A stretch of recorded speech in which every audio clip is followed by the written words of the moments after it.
Halo teman-teman, balik lagi bareng gue Stefazu. Gimana kabarnya semua teman-teman? Sehat-sehat aja pastinya. Masih dalam langkah preventif COVID. Dan juga sebelumnya gue mau ngucapin Merry Christmas buat teman-teman yang ngerayain. Semoga teman-teman beserta keluarga teman-teman sehat selalu. Dan juga kalau teman-teman nggak perlu keluar rumah, bisa stay di rumah aja ngerayain Natal bareng keluarga. Dan juga pastinya kalau keluar rumah atau butuh untuk keluar rumah, teman-teman bisa ngelakuin langkah-langkah preventif COVID. Dan wish gue sih di awal tahun nanti semoga kita semua bisa terhindar atau bebas dari COVID-19 yang udah ngerugiin banyak orang dan juga aktivitas kita terhambat. Pasti lu juga semua kangen kan main sama temen lu nongkrong tanpa pakai masker atau bisa ya berkumpul lah tanpa dibatas-batasin kan kayak biasanya. Nah juga buat teman-teman sebelumnya kali ini gue bakal ngebahas salah satu invention atau penemu yang namanya itu digunakan sebagai nama sebuah penghargaan terkemuka di dunia, world class, dan juga mungkin sedikit banyak lah teman-teman udah pernah dengar namanya ini. Untuk itu gue mau buka mystery bag gue yang berisikan salah satu tokoh yang harus gue bawain atau gue bahas tentang biografinya nih teman-teman. Untuk itu gue bakal buka mystery bag gue yang dikasih oleh Tyler Fine yang berisikan salah satu tokoh atau biografi yang harus gue bahas. Oke teman-teman, stay tune terus, ikutin gue. Gue bakal buka mystery bag gue yang baru aja dikirimin oleh Tyler Fine di mana di dalamnya ada isi salah satu tokoh biografi atau salah satu invention yang akan gue bahas di konten kali ini. Dan ini overall tasnya bagus banget, bahannya dari kulit dan juga ada rubber nih di sini. Dan juga pastinya buat kalian yang punya mobilitas tinggi, enak banget dipakai, bahannya juga ringan dan juga harganya affordable banget. Teman-teman bisa cek di Shopee atau Instagram mereka, lagi adain promo N-Year dan juga promo Natal. So langsung aja cek Shopee atau Instagram dari Tyler Fangood untuk lihat katalog dan dapetin promo menarik dari TFG yang produknya itu lifetime warranty, pastinya keren banget. Oke teman-teman, langsung gue buka aja mystery bag gue. Siapakah tokoh yang akan gue bahas kali ini?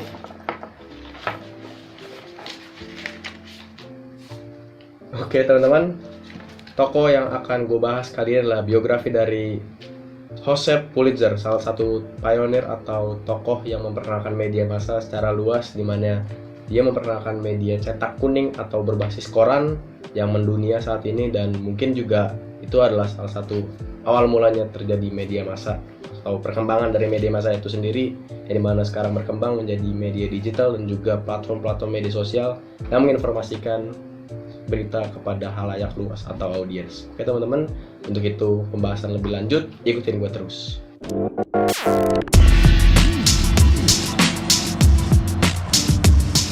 Sejarah media massa atau cikal bakal jurnalistik dianggap lahir pada tahun 1405 hingga 1367 sebelum Masehi, ketika Kaisar Amenhotep III atau Kaisar Mesir mengutus ratusan wartawan untuk membawa surat berisi informasi untuk dibagikan ke seluruh pejabat di semua provinsi. Namun, surat kabar pertama di dunia yaitu Acta Diuma terbit pada tahun 59 sebelum Masehi di Roma pada zaman Julius Caesar.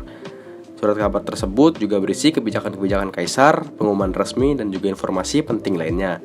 Pada masa itu, surat kabar tersebut masih berupa tulisan yang diukir pada logam atau batu.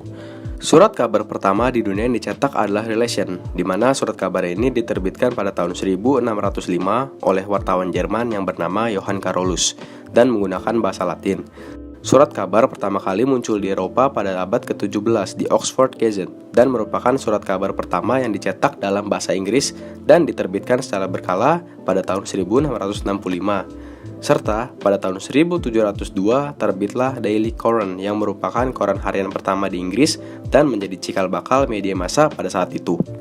Sejarah media massa sendiri di Indonesia terbit atau muncul yakni pada zaman penjajahan Hindia Belanda, di mana ada surat kabar yang bernama Bataviase Novelese en Politieke, di mana surat kabar tersebut menggunakan bahasa Belanda dan lebih banyak menampilkan iklan untuk kepentingan komersil pemerintahan Belanda, di mana koran pribumi yang menggunakan bahasa Melayu baru muncul pada tahun 1850-an.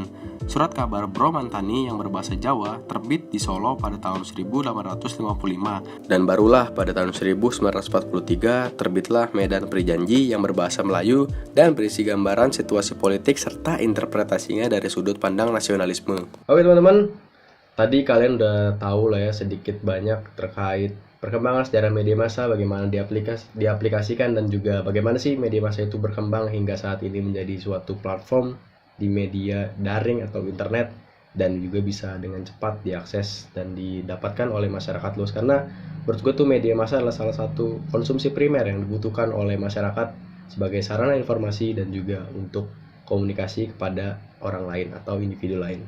Nah, lanjutnya kita akan ngebahas salah satu tokoh invention yang bisa dibilang menjadi pionir atau orang pertama yang mencetuskan media massa, yaitu Joseph Pulitzer. Joseph Pulitzer sendiri adalah seorang jurnalis dan juga penerbit surat kabar. Dia adalah salah satu imigran dari Hungaria yang datang ke Amerika pada akhir abad ke-19. Dan juga Pulitzer ini memperkenalkan teknik jurnalisme baru, yang dimana itu dengan media massa kuning atau cetak yang berbasis koran pada tahun 1880, dan juga namanya ini sangat digunakan sebagai penghargaan tertinggi dalam jurnalisme Amerika Serikat, yaitu penghargaan Pulitzer atau Pulitzer Awards. Dan mungkin teman-teman juga bisa nonton terkait biografinya atau cerita menarik terkait Joseph Pulitzer di American Genius, di National Geographic atau juga di Netflix. Dan di situ, di film itu disandingkan Joseph Pulitzer dengan salah satu kompetitornya, yaitu William Randolph Hearst, yang juga salah satu penerbit koran atau media massa. Joseph Pulitzer lahir pada tanggal 10 April 1847 di Mako, Hungaria. Awalnya Pulitzer meniti karir sebagai seorang tentara di kerajaan Austria. Namun tak lama setelahnya ia diberhentikan karena masalah kesehatan. Pulitzer kemudian berimigrasi ke Amerika Serikat pada tahun 1884 dan menjadi anggota ketentaraan yang berdinas dalam Perang Sipil Amerika Serikat yang berlangsung pada tahun 1861 hingga 1865. Usai terjadinya perang, Pulitzer menetap di St. Louis, Missouri dan bekerja sebagai wartawan di sebuah koran harian berbahasa Jerman, Weekly Post. Setelah itu, ia bergabung dengan Partai Republik dan berhasil terpilih sebagai anggota dewan di negara bagian Missouri pada tahun 1869. Akan tetapi, setelah gagal mengusung Horace Greeley sebagai Presiden Amerika Serikat pada masa pemilu itu, Partai Republik mengalami kemunduran. Pulitzer pun loncat ke Partai Demokrat pada tahun 1872. Kemudian Pulitzer membeli surat kabar pos seharga USD 3.000 dan setahun kemudian ia menjual surat kabar tersebut dengan harga berlipat ganda. Lalu pada tahun 1879 ia memberi surat kabar St. Louis Dispatch dan juga St. Louis Post yang kemudian merger dan menjadi satu perusahaan yang bernama St. Louis Post Dispatch yang kemudian diubah namanya lagi menjadi koran St. Louis saja. Di masa inilah Pulitzer meraih kesuksesan besar dan berhasil mengumpulkan harta kekayaannya. Pada tahun 1882, Pulitzer mengakuisisi surat kabar New York World. Setelah dikelolanya, surat kabar yang semulanya telah mengalami defisit sebesar USD 40.000 berubah total dan meraup untung sejumlah USD 346.000 dalam setahun. Hal ini bisa terjadi karena Pulitzer merombak habis-habisan arah pemberitaan surat kabar tersebut, di mana Pulitzer mengisi New York World dengan sajian-sajian berita human interest, skandal, gosip, dan juga berita-berita sensasional lainnya yang dimana pada masa itu adalah gebrakan dan belum diberitakan oleh media-media lain. Fakta menarik dari Joseph Pulitzer yakni pada tahun 1892 ia menawarkan uang sejumlah USD 2 juta ke Universitas Columbia, Amerika Serikat untuk mendirikan sekolah jurnalis pertama. Awalnya tawaran itu ditolak pihak universitas karena menganggap Pulitzer mungkin punya motif tertentu. Akan tetapi setelah terjadi pergantian pimpinan universitas, barulah tawaran itu mulai dipertimbangkan. Namun, pendirian sekolah jurnalisme ini baru benar-benar direalisasikan pada tahun 1912. Di sela-sela waktu menunggu konfirmasi Universitas Columbia, Joseph Pulitzer pun mendirikan sekolah serupa di Universitas Missouri. Namun, Joseph Pulitzer meninggal pada tahun 1911 sebelum sekolah jurnalismenya berdiri di Universitas Columbia pada tahun 1912.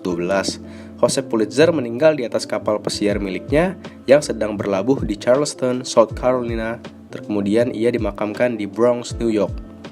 Oke teman-teman, gimana informasi yang udah gue berikan terkait sejarah perkembangan media massa hingga saat ini kita gunakan di platform media sosial atau sebagai media digital secara daring, dan juga salah satu invention atau salah satu pionir yang memperkenalkan media massa itu menjadi lebih baik atau menjadi lebih mudah dimengerti. Dan juga dalam aplikasinya itu Joseph Pulitzer sendiri yang tadi sudah gue ceritakan, dia itu menggunakan teknik media baru, atau pada saat itu pada abad ke-19 itu Joseph Pulitzer menggunakan metode baru yang dimana media itu digunakan sebagai media cetak kuning atau media massa berjenis koran.